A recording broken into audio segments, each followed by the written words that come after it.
Sampurasun, Mogia Rahayu, Sagung Dumadi.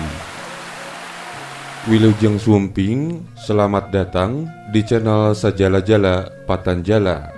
Apa itu Sajalajala Patanjala? Bagi para pemerhati budaya dan sejarah Sunda, tentu nama ini akan sangat familiar. Dalam nama channel Sajalajala Patanjala ini terdiri dari dua kata, yakni Sajalajala dan Patanjala. Inti dari dua kata ini adalah kata jala yang secara etimologis berarti air.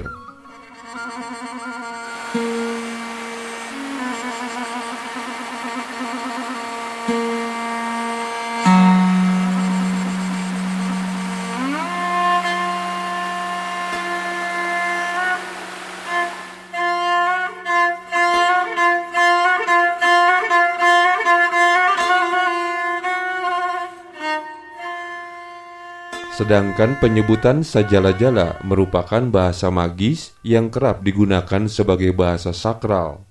Dalam Pikukuh Jati Sunda, Sang Hyang Ambu Sri Rumiyang Jati atau Sunan Ambu menuturkan kata-kata Sajalajala Patanjala sebagai ungkapan jampe dalam menentramkan hati. Biasanya diucapkan dalam situasi bersemedi atau bertapa, yang dalam Sunda disebut menekung mujasmedi. Ungkapan Sajalajala Patanjala yang bermakna hadirlah air menggambarkan situasi yang adem. Oleh karena itu, ritual zaman dulu kerap menggunakan air sebagai sarana ruatan. Oleh karenanya, di Bali juga dikenal ajaran lama sebagai agama tirta atau agama air. Penggunaan lain ungkapan Sajalajala Patanjala digunakan sebagai jampe atau mantra untuk mengusir gangguan makhluk gaib atau energi negatif. Perbedaannya pada nada, yang disebut mantra adalah sebuah ilmu tentang nada suara yang sakral yang lebih dihentakkan. Yang kedua, ada kata Patanjala, berarti air jatuh atau air hujan. Pata artinya jatuh, jala artinya air. Sementara bisa juga diartikan Patanjala bermakna air sungai yang tiada hentinya mengalir mengikuti alur yang dilaluinya hingga ke muara.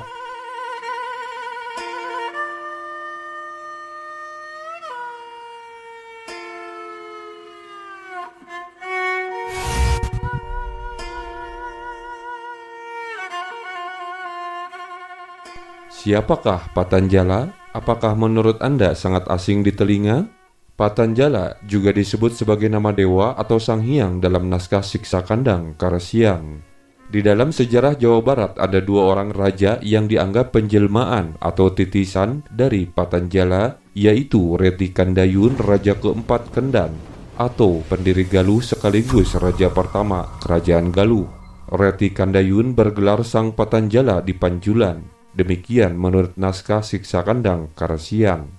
Kemudian yang kedua adalah Prabu Darmasiksa yang juga disebut Sang Patanjala.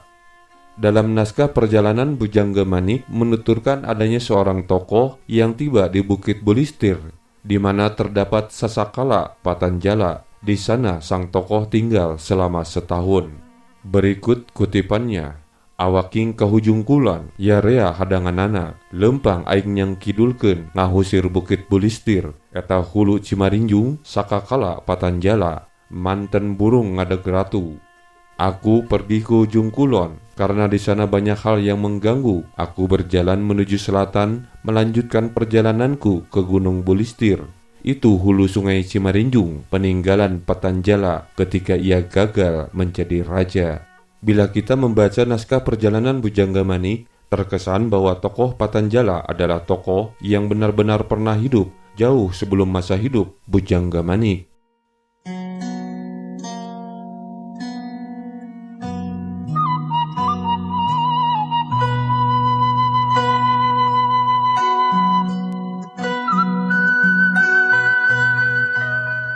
Ada juga kata Sajalajala bisa kita dapatkan sebagai sebuah nama seorang pandita Sunda bernama Bhagawat Sajalajala. Pertama, nama Bhagawat Sajalajala terdapat dalam naskah Cariosan Prabu Siliwangi yang ditulis pada tahun 1435 Masehi di atas kulit kayu yang disebut daluwang. Kini tersimpan di Museum Prabu Gesan Ulun Sumedang. dan juga beberapa naskah turunannya yang ditulis hingga abad ke-19. Dalam naskah tersebut ada nama Susuk Amuk Bhagawat Sajala-jala. Kisah itu juga menyebutkan bahwa Bhagawat Sajala-jala sebagai salah seorang guru pemanah rasa atau Jayadewata yang kelak bergelar Prabu Siliwangi, atau dalam sejarah menyebutnya Sri Baduga Maharaja. Kedua, nama Bhagawat Sajala-jala terdapat dalam naskah Carita Parahyangan. Naskah ini diperkirakan ditulis pada tahun 1601 Masehi, yakni 2 tahun pasca burak Pajajaran atau runtuhnya kerajaan Pajajaran pada tahun 1579 Masehi. Diperkirakan naskah ditulis di Sumedang. Berikut dari naskah Carita Parahyangan.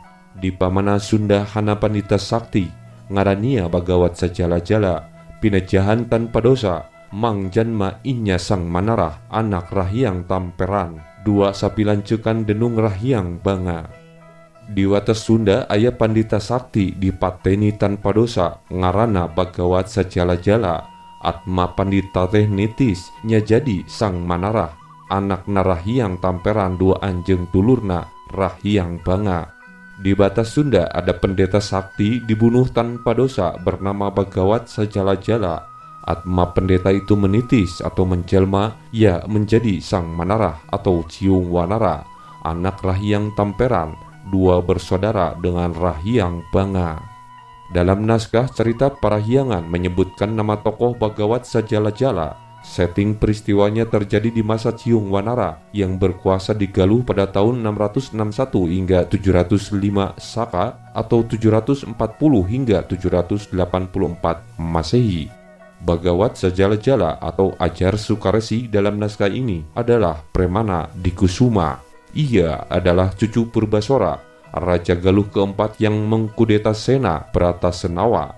Ciung Wanara dan Haryang Banga adalah kakak beradik. Ciung Wanara adalah putra Premana Dikusuma Bhagawat Sajala-jala dari Dewi Naganingrum, istri pertama Premana Dikusuma. Sedangkan Haryang Banga atau Kamarasa putra Tamperan Barmawijaya Raja Bondan, putra Sanjaya Raja Medang atau Mataram, sebagai hasil semarakarya atau skandal asmara.